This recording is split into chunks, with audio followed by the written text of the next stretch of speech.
Welcome into another edition of the James Boyd Podcast. I, of course, am James Boyd, and I am not joined by Jim Irsay this time. He told me I should probably reach out to Zak Keefer, who covered Jim Irsay himself. So obviously, a different type of episode for listeners out there. Some big news this past week with the death of Jim Irsay, and who better to talk to him than Zak Keefer, who covered him for, I believe, over a decade. So Zak, welcome into the show, and obviously a busy week for all of us, and certainly on a personal level, a sort of sad week for the city.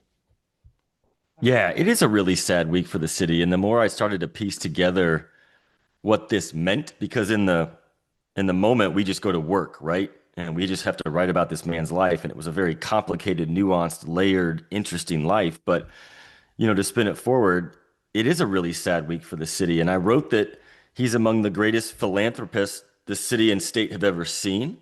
And that goes way beyond the football field. But this city would not look the way it looks. It would not sound or feel the way it sounds and feels without James Irsay. That is for sure. He has been one of the most influential people this city has known over the last 3 or 4 decades.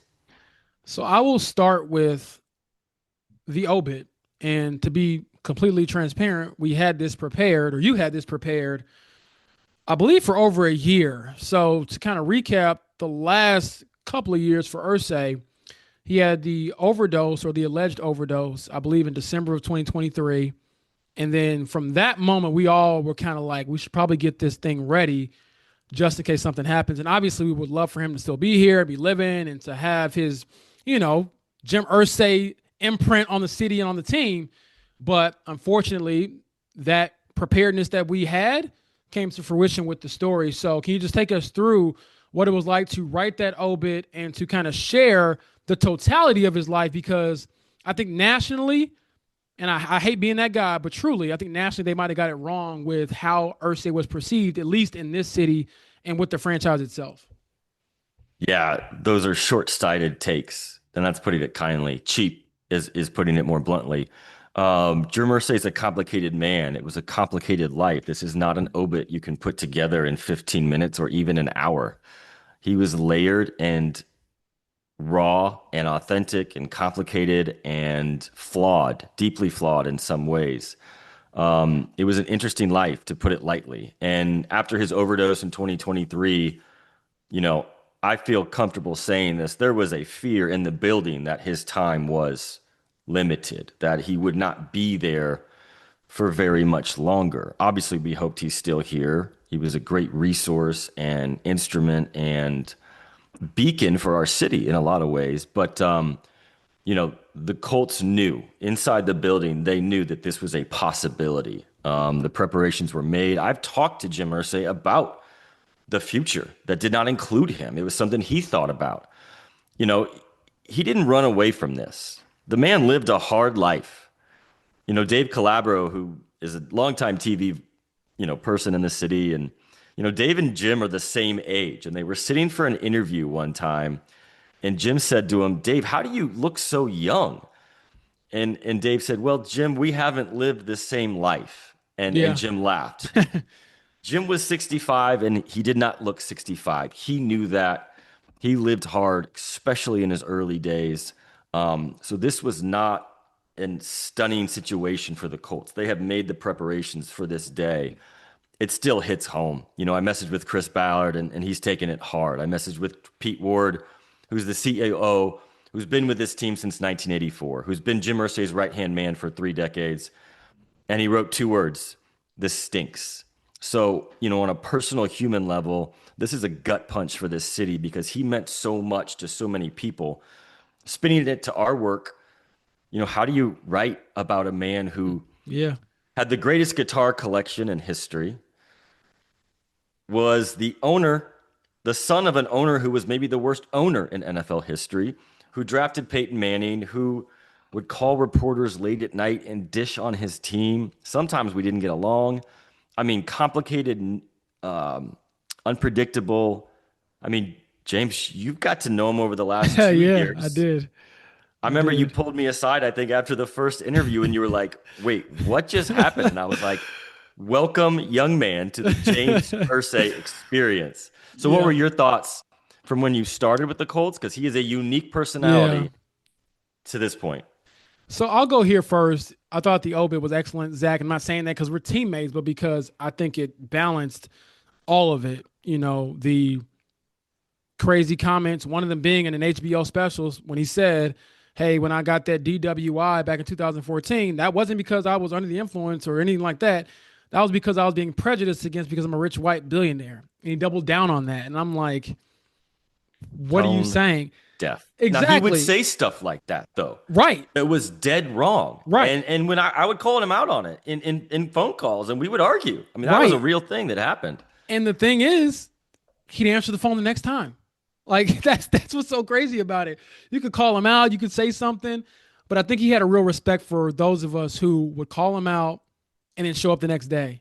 And I think he really valued that. And so reading back from not only the obit you wrote, the piece you wrote about covering him, which we can get into, but myself personally, yes, like the Jim Irsay experience, the glimpses that I got, I was like, wow. I remember, I mean, the biggest one I would say was probably the Jeff Saturday press conference, the whole idea of hiring him, because obviously you were all over this when this happened. Frank Reich gets fired the day after, I believe they had lost to New England in 2022, and we're on our flights back, and you like, man, something's up, James. Be Yeah, prepared, I was whatever, getting some whatever. texts. Be And ready. so, That meant, yeah.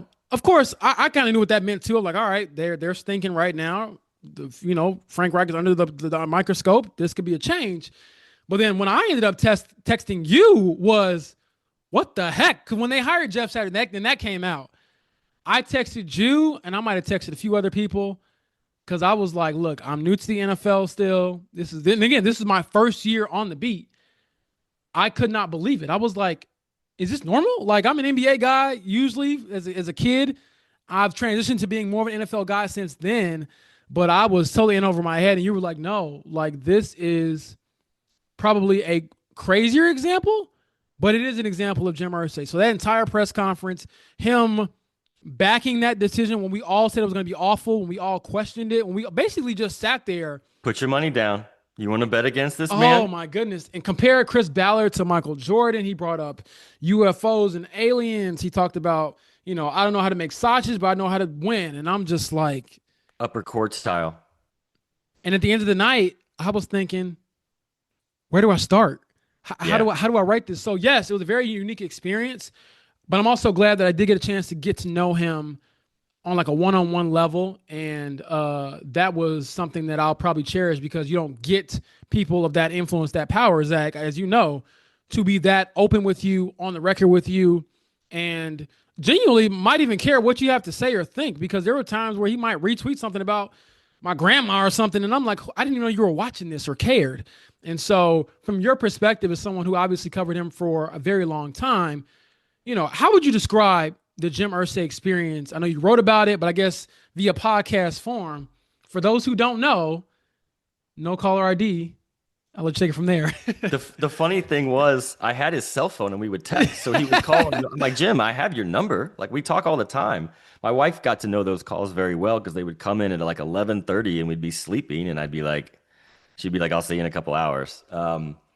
Yeah, this is funny. I told this story on Jake Arthur's show yesterday, but I'll tell it again because I just think it's really interesting. Now that I've gone national and I bounce around to training camps and NFL cities all over the Yep. country, when I talk to NFL people, and this means beat reporters and executives and coaches and scouts, the one question I get more than any other, what's Ursay really like? And I tell them, like, he's unbelievably interesting and unpredictable and abnormal in a lot of ways. And I don't mean that in a bad way. As reporters, like you mentioned a minute ago, we want authenticity. Like we don't want cliches. We want real. We don't want the bullshit. And Jim Irsay had no interest in the BS. He had no interest in cliches. He had no interest in sugarcoating. Sometimes I got him in trouble. And we used to have a running joke in the media room for years. If we sat down with Jim Irsay for an interview for a half an hour, what was the over under on questions we would get in? Right. That was Two and the a half? joke. Yes. And we would transcribe it. And I don't know if people even care about this, but we would transcribe his answers, and they would be these huge, long block quotes that would go on for pages. We would have to split up the transcription because it would take so long. Yeah. That is abnormal, but in Indy, it became normal, and I just got used to it. And I will always be very grateful that, it took 5 or 6 years for me to get to that level of trust with Jim Irsay. It Yeah. took a lot of stories, a lot of interviews, a lot of questions, and they were not always questions he enjoyed, but he respected me and he would call me late at night and we would talk. And he called me one time, and I think I'm allowed to say this now, and he said, I don't think you guys are getting it. We're going to move off from Carson Wentz. And I understand the move because Carson played really poorly down the stretch of that season. But I also said, Jim, I get it, but there are no easy answers out there. There's Yeah. no quarterback waiting for you to sign. The free agent class was really bad. They didn't have a good draft pick, etc. And we went back and forth for a long time. And it was fascinating to learn his perspective on everything. And this is a guy that nobody had an NFL perspective like Jim Irsay. Nobody did. I will argue that all day. The guy grew up in the game. He was scooping up jock straps on the floor. He was getting yelled at by Johnny Unitas. He was a GM who failed over 10 years. He was fired more times than he could count by his father. And if you listen to the people that know football, Peyton Manning, Bill Polian, these kinds of people, they say Jim knew football in a way that no other owner did. So, our goal as reporters is teach the reader something, take them where they can't go. At the very least, show them what the team is thinking. You can agree, you can disagree. Irsay did not make every decision correctly. And I told him what I thought of the Jeff Saturday decision. I told him in very blunt terms. He did not like it. But at the very least, Jim Irsay would allow us to tell the reader and the listener and the audience what the team was thinking and why they made the decisions they did. And he helped me do my job better. He made me smarter, and he sure as hell entertained me along the way. Absolutely. I mean, there's a couple stories I certainly could tell. And I think for me, one of the ones that stands out is right after they win Jeff Saturday's debut at Las Vegas. And this is an He was inside ready to joke. talk that day. Yeah, he's I knew outside the he was going to jet and talk. he's like, I think we ran around the entire stadium to get to that press conference, right? I yeah. think we ran like a quarter mile. And he was talking that talk like basically, you guys didn't believe, we're all chips in, what look basically look out, we're coming. That was the only win that they had during the Jeff Saturday era was against the terrible Raiders. And I remember thinking like, how could you not see this? But part of I think what made him at times a bad decision maker is because he led so much with his freaking heart. Like if you were a guy who did anything special for him, he would follow you to the end of the earth.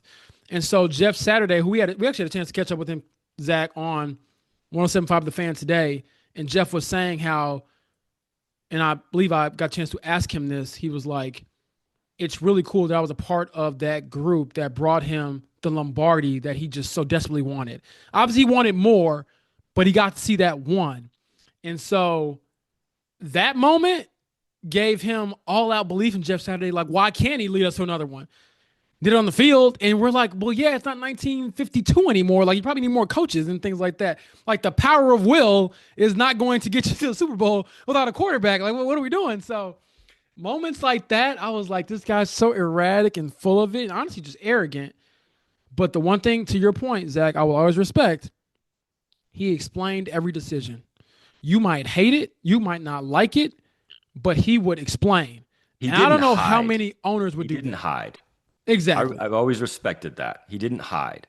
My colleagues around the NFL were always jealous, frankly, of the access I got from this owner.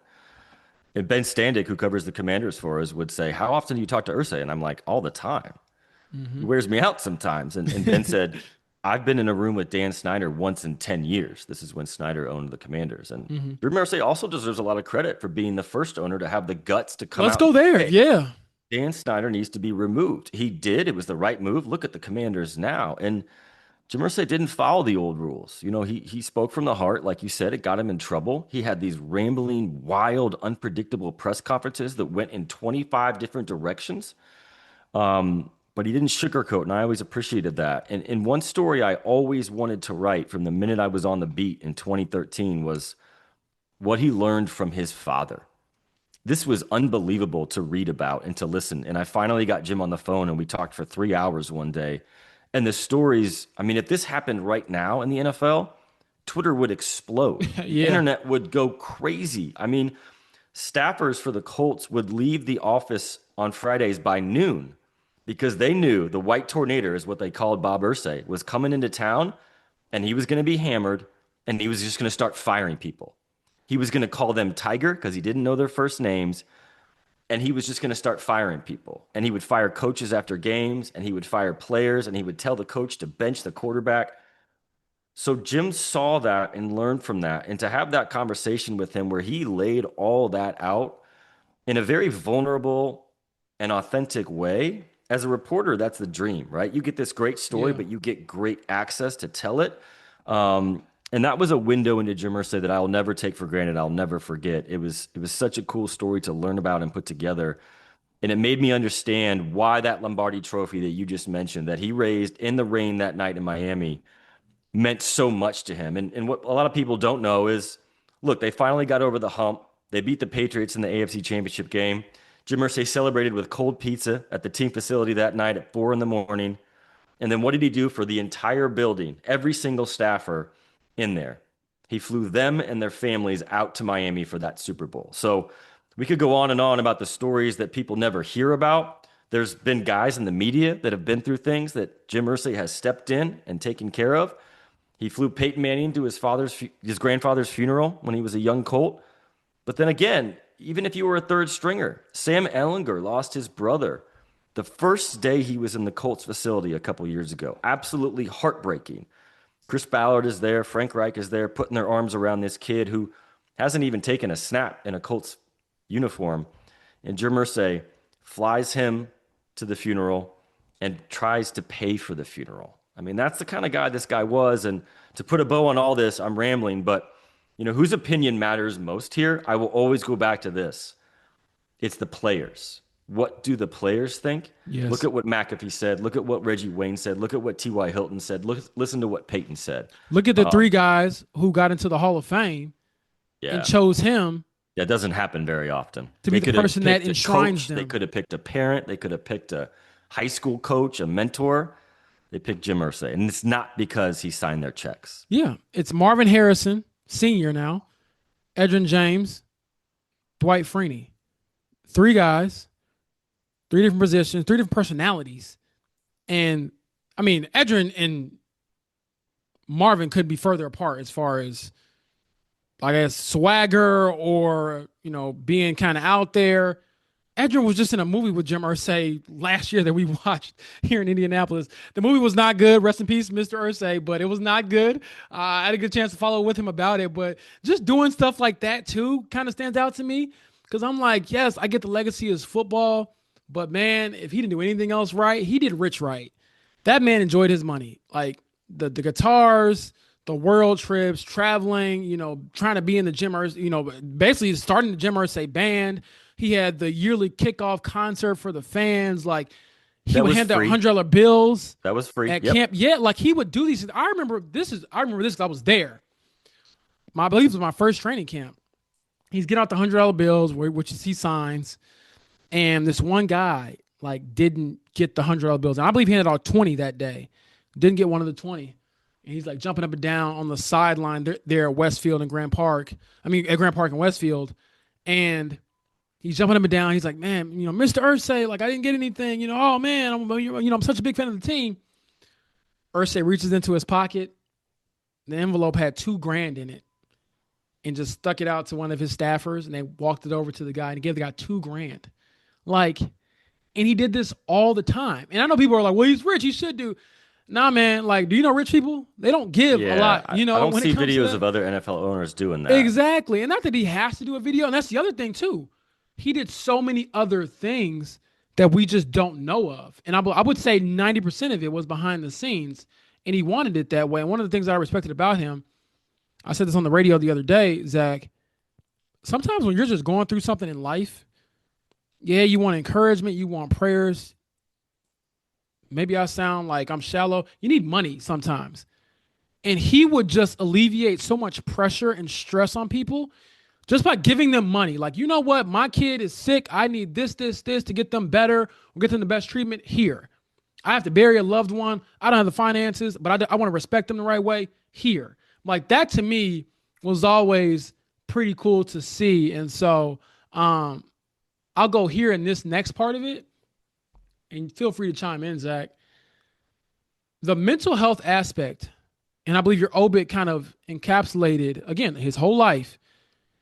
I think people on the surface, especially nationally, are like, "Oh, here's this rich owner who is just like, pissing away this opportunity to be an owner when he got the DWI, and he's just outspoken, he's just drunk, drug addicted, whatever, all these rude things." And don't get me wrong, like there were times where he was drug addicted or he was, probably intoxicated too much, whatever the case may be, and he admitted those things, fought those demons, still probably had them till the day he passed, unfortunately. However, to me, his ability to kind of open up about that was very rare and very needed. And I believe their initiative, with the, kicking the stigma and other things that they might have donated to throughout the years. How can you not respect a man who is willing to be that vulnerable? You know what I mean? Like football is the toughest sport around. You're a modern gladiator. You ain't supposed to cry, but if you look back at his childhood, everything he's been through, I would still give, tip my cap to Jim Irsay because of the things he had to kind of overcome that money could not fix. Like his dad was a drunk. He lost siblings, or I believe lost a sister when he was young. Brother had special needs, things like that. So he didn't grow up, in this loving family. They were affluent, and obviously his dad hit it big with the air conditioning and all of that. But no, Zach, like this was not a guy who had like, yes, he had a silver spoon, but there's a little bit of dirt on that too, if that makes sense. Yeah, addiction doesn't prejudice, right? And Good that way was to put something it. he said a lot. Rich, poor, white, black, doesn't matter, socioeconomical status. And that was something that was really important to him. The other thing that I really respect about him was it was not hard to know what Jim Irsay was about. He was not just deeply committed to this community, to Indianapolis, to Indiana, the state. And that's important because it was his father who snuck the Baltimore Colts out of the city under the veil of darkness in the snow in 1984. And when I was growing up, there was a lot of rumors about whether this team would be shipped out of town to Los Angeles. And Jim Irsay worked like hell and lured Peyton Manning down to the state house to convince the lawmakers to pass the bill that could build Lucas Oil Stadium. So his commitment to this city was very important to him. And to shift gears to answer your question, his commitment to mental health advocacy, he felt like that was his greatest calling. And I asked him one time about his very unique approach to ownership. And he said something that I'll always remember. He said, one, he liked the word steward way more than owner. The Colts were not his team. These are his words. The Colts were the city's team, were the state's team, were the fans' team. He was simply a steward. And also, secondly, he said it has to be way more about football. And he believed that, and he made decisions based on that. The men he hired to run this team. It's not an accident that Tony Dungy was the first African American winning coach of a Super Bowl. Tony Dungy's a great human being, and that was very important to Jim Irsay. Chuck Mm-hmm. Pagano, the way Chuck Pagano will tell you to the day he dies, the way that Jim Irsay supported him when he was diagnosed with cancer 3 weeks into his head coaching tenure will never be something he ever forgets. And Chris Ballard and Frank Reich, another wonderful human who I told a couple weeks ago at Stanford. I mean, Frank's maybe the best guy I've ever been around in this business. Yeah, So, like who the Colts were mattered a lot. And when they won that Super Bowl, they loved to brag that they did it the right way with good human beings that were good examples in the community. And, Kalen Jackson, his youngest of three daughters, has been at the forefront of the Kick in the Stigma campaign that has yes, raised untold millions of dollars for something. And you hear guys like Darius Shaq Leonard talk about how difficult it is for him at times and how important this is to get to the forefront. Ursay's legacy will be football, of course, but it will also be everything he fought for beyond the field. And I think over time that will only extrapolate itself and continue to resonate in the city because there's not enough time in the day for us to talk about the people he has impacted in that world. absolutely. And you talk about the mental health initiative. They have the yearly like kicking the stigma gala sort of this event where they fundraise a bunch of things. And the first time I went, I believe, was when you had left to go national. So this was 2023 season, my first year, kind of on my own, and I'm just swimming upstream. I'm just trying to stay afloat, right? And I was like, I'm gonna go to this event and I'm gonna talk to Jim Irsay. Like that's my only goal for the night. So you're not obligated to go. I don't have to go to this. I went, and I'll be able to tell him thank you in person. Jeff Gorman, who we know is like all things Colts, and I joke with him all the time. I don't even know what his job title is. He just did whatever was necessary, whatever was asked of him as a friend of Jim Irsay, as an employee of the team. And I'm standing there, Zach, and there's all these people that are going up to Jim because he was star. Wherever he went, he's the guy. Not necessarily even because of his like wealth, but because he's just a fun dude. So like people want to talk to him. Like he's not this boring like old guy with no style. Like he wore suits and glasses and had the ties and the shoes to like everything. And so I'm like nervous thinking to myself, this new reporter, he's probably like, who is this young, skinny kid? Like, who the heck is this guy? And I'll always credit Jeff Gorman. He saw me waiting. He's like, you want to talk to Irsay? And I was like, yeah, I'm trying to find the right time. But I was like, I don't want to be rude. And he grabs my wrist and he just walked through this crowd of people. He's like, hey guys, this is James Boyd. Jim, you need to get to know James Boyd. He's a new guy. He's taking over for Zach, yada, yada, yada. He's got a lot of, potential. And some of that I think was just him just saying stuff because I was like, I haven't shown anything yet. But he's like, you know what? I want to just help you get in there because he was like, you two need to know each other. If you're going to be the beat writer, you showed up today. You deserve to meet him. So he got me like 5 minutes to talk to Irsay by myself, Zach. Hey, James. And Something like that, and he's like, probably. yeah, my name's James too, and then things like that. And we talked about not football, but I told him, and I've been candid about this myself. I have been through all of the mental health stuff in my own family, inpatient programs, outpatient programs, medicine, all these things that I've seen my loved ones fight through, battle through, and obviously, I believe because of that help overcome these things. So I just told him from the bottom of my heart, I was like, dude, I really appreciate you doing this because you are going to save someone's life because of this. And so he's like, yeah, I appreciate he tells me about his childhood and while he cares about it so much. And we're talking, those 5 minutes go by and obviously he has to go back to being like the life of the party. But since that moment, Zach, I think that got me in because after that, if I shot him a text, there was a 50% chance he would text back. I remember a few times he would leave. You're probably getting emojis, right? Yeah, I was gonna say it's the emojis or the voice message. Yes. The voice message, or you might get a random call. Like sometimes if you text him, you just call you back. But I remember a few times it was like you could hear the chopper in the back, and so he would give you a voicemail. It's like, yeah, I'm going out to league meetings to do X, Y, Z. Yeah, here's my thoughts on this, and you can hear the helicopter in the back. And I'm like, he doesn't have to do this. This guy can have his team, have his money, and never talk to me, never acknowledge that I exist. And again, being the new guy, it took me a few months to earn that trust, but for most people, it takes years. And I didn't, obviously, I didn't, I think you kind of gave me like an alley oop. It's like, if Zach says he's good, he's good. But still, I mean, to get to the point where you're off doing the national thing, I don't have to. I think after a few months, it was like, I don't have to necessarily call Zach when something happens. I can handle it. I can go to him. And a perfect example of just the duality of the man. I called him out for the tone deafness in the HBO special. I'm like, look, I am a young black man. I have been pulled over by the police, and I straight up, I've told the story on social media before. I got pulled over here in Indiana, and nothing against the state or the police officers, whatever. It is what it is. I got pulled over once because the police officer told me I was not speeding, but I was just going fast enough to catch his attention. So he asked for my ID, checked my car. It's a Honda Civic. Like I pay for it myself. And that's the world that I live in. And so when I hear him say, like, I'm a rich white billionaire, that's why I got pulled over. I'm like, no, you guys get away with everything at that level. You just got caught up. And so I write the column, and I was terrified, Zach, because I was thinking to myself, like, this is a huge source. But the reason why we went through with it, this isn't to brag, it's just to be honest. If any other player or team official or coach had said that, as a white man, we would have called them out on that. Like, hey, you're out of bounds. So I was like, we cannot let the owner slide either. So I wrote the column. I was nervous as all get out. And we reviewed it probably 20 times. It comes out. Obviously, it's not the most flattering thing about the man. And then Jonathan Taylor gets hurt the next week. And so I'm like, oh, man, I get wind of it. Zach, you know how it is. When you got something, when all the sources you kind of go to clam up, I'm like, all y'all phones ain't off. And so I'm starting to hear little rumblings that he's hurt. And I'm like, okay, when do I pull the trigger? And I was like, you know what? F it. I'm going to call the owner. Like, if worst thing he's going to do is not respond or curse me out and say, what about the article you just wrote? Now you need me? Call him. He doesn't answer. He calls back. And I'm like, hey, I got my elevator speech going. I said, hey, I had to write this piece about you. I hope you don't take it too personal. But also, JT, I heard he's hurt. And he's like, yeah, you're not worried about that. The last story. Here's what's going on. He just told me. gave me the biggest scoop of my career 5 days apart.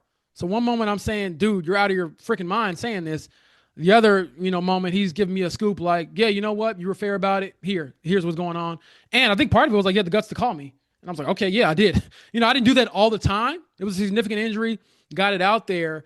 And that was one moment where I was like, dang, like if you can let it roll off like that and not take it too personal, I can respect that. So obviously we're rambling about the old stories and things like that, but I do want to push this podcast and really, I think it's just a reality situation. It does have to move forward. To quote Jim Irsay himself, when he was going through the, you know, contract dispute with Jonathan Taylor, he said this and it went viral. If I die tonight and John Taylor is out of the league, no one's going to miss us. The league rolls on. The NFL is going to keep going. And so that's what he said. And it is true. The NFL world does not stop for anybody when people pass or they get out of the league or they suffer a major injury. It rolls on. And I think he did have preparation in place. His 3 daughters will be the co-owners of the team. And for those asking, will they sell? No. Like, do you know their father? Do you know what he did for this city and like what it means to have the Colts here and not somewhere else? And what Peyton Manning drafting him did for like keeping the team here? No, they're not going anywhere.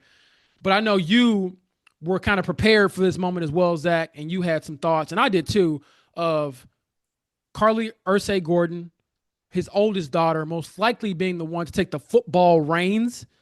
And so from there, what do you expect kind of to be like the next steps? I know it's not just her, it's Pete Ward, it's Chris Ballard, but they do have to think about, okay, the season is a few months away, we can grieve, but the football is coming. Yeah, this has been in place. This is not something they were not unprepared for. This is something I've talked to Jim Irsay over the years about and asked him point blank, what is going to happen? And he went through a nasty dispute with his mother-in-law when he took over after his father's death in 1997 and had to fight for full 100% control of this team. And it played out in the courts and it was ugly. And that's certainly not going to take place this time. Carly Irsay Gordon is going to take over, as far as I understand, as far as Jim's wishes. She has been more and more involved as of the last couple of years, essentially taking, each training camp to learn about some aspect of the organization. One year, I know she was like, I'm going to dive all in on quarterbacks and understand this position as well as I can. You've seen her in the draft room on draft night. She's in meetings with Chris Ballard. She's at the owners' meetings serving as the Colts representative. She's also on the sideline during games with a headset, which not a lot of owners do, if any. Right. But she has essentially been doing what her dad did 30 to 40 years ago, which is getting an NFL education from the ground up and learning how this business works. And she's got a lot of good people around her. Like I mentioned a minute ago, Pete Ward has been there since '84. He knows how this works. He essentially runs everything in that building non-football, the business side of it. And so Carly will step in that role of the owner and oversee. Now, what kind of owner is she going to be? She's not going to be her father because nobody would ever be They that can't man. be, right? There is no duplicating that character in the NFL world, and that's why this is such a loss. But she's not unprepared for this. She's been in that building every day for 10 years, and it has been an eventful 10 years. That's a good way to put it. You know yes. that. I know that. Everybody listening to this podcast who's followed this team knows that. They have fired coaches. They've hired interims. They've had winning seasons. They've had not very many playoff seasons. They had a quarterback retire on them 2 weeks before the season. So, it has not been smooth sailing the last 10 years. And so she's learned the highs and lows and the curveballs that come with this league. The 2 younger daughters, Casey Foyt is not as involved. She was in the marketing side years ago, but I don't think she's as involved day to day now.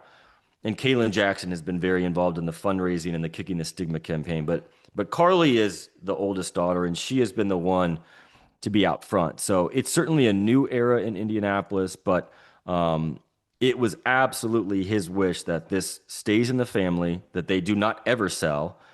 And this team's not going anywhere, that's for sure. Yes. And I think some of the questions that arise for me more on the football side is obviously this is a pivotal year for the franchise.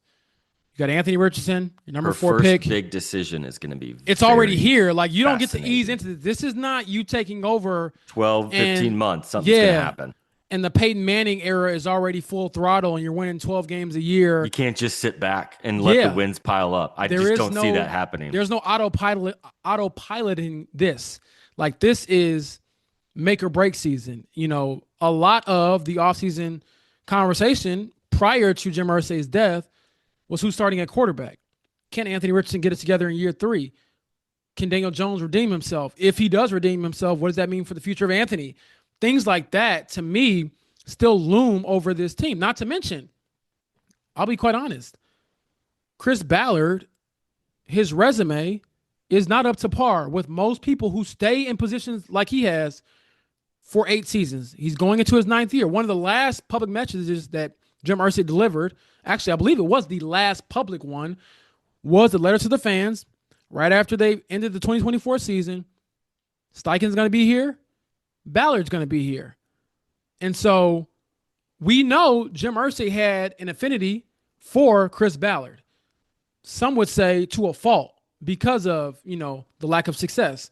Only 2 playoff berths, only 1 playoff win, 0 AFC titles through his first 8 years.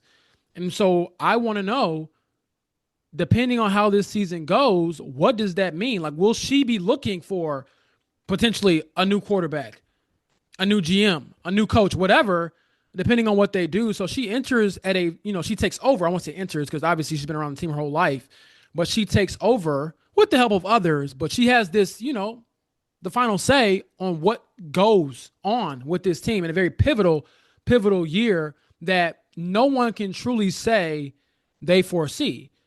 Everyone is saying this is an open QB competition, Zach. That's great, but like, what does that really mean for your franchise? And again, this is a team that unfortunately Jim Irsay was never able to see them get back to the glory days. They sort of ended with the abrupt, surprising Andrew Luck retirement. You were there that night. You saw Jim Irsay, plastic chair, red face, couldn't believe it. And they still haven't found their way out of the wilderness. I don't want to get too biblical, but they're like the Israelites. It's like, we don't know where to go right now. And so she has to be the one to kind of shepherd them and lead them through this. And so I'm very curious to see what that looks like and if the same players will be involved. I think it's really fascinating because nobody knows. Carly does not talk. She rarely makes media appearances. I can't remember the last time she's talked to a gaggle of reporters or even done a sit-down interview. And it's not because we haven't tried. Now, there have been a couple instances, but she grew up in this league like her father, and this is her automobile right now, and she's driving it. And I don't know which direction they're going to drive in because, like you said, there are going to be some pivotal decisions facing this team in the next 12 months. Whether they have a good season, a mediocre season, or a disappointing season, it's going to be very fascinating. But her dad, like you mentioned, that story you told that kind of spoke to the duality of this man. Jim Irsay could be very, very patient at times. Yes. Remember the Pagano and Grigson era fans? You remember that? And then he could also be ridiculously impulsive and impetuous, hiring Jeff Saturday off an ESPN set to coach his team. And Sam so Ellinger. I forgot about that. The Sam forcing Ellinger. Sam You Ellinger started Sam into Ellinger the over Matt starting Ryan. lineup. The list goes on. We could tell stories Yeah, for that's years, true. to be honest. What kind of owner is she going to be? I don't have an answer. I knew her father well. I do not know her well. I don't think anybody outside the building does. I don't know if they're going to hold a press conference and welcome her. I don't think they have to be honest. Right. But that's going to be the fascinating part. And I will say this for Jim Irsay. The fans never had to wonder if this guy was all in. They never had to wonder if he cared. Like, he bled for this team.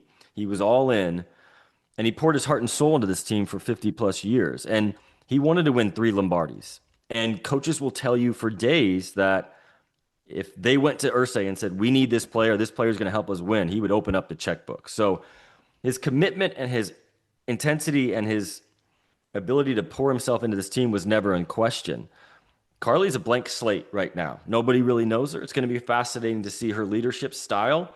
But the good news is they have a lot of people around her that have been doing this for a very long time. Whether Chris Ballard should be in this gig or not, he's been a GM for 9 years, and he's not a first-time GM.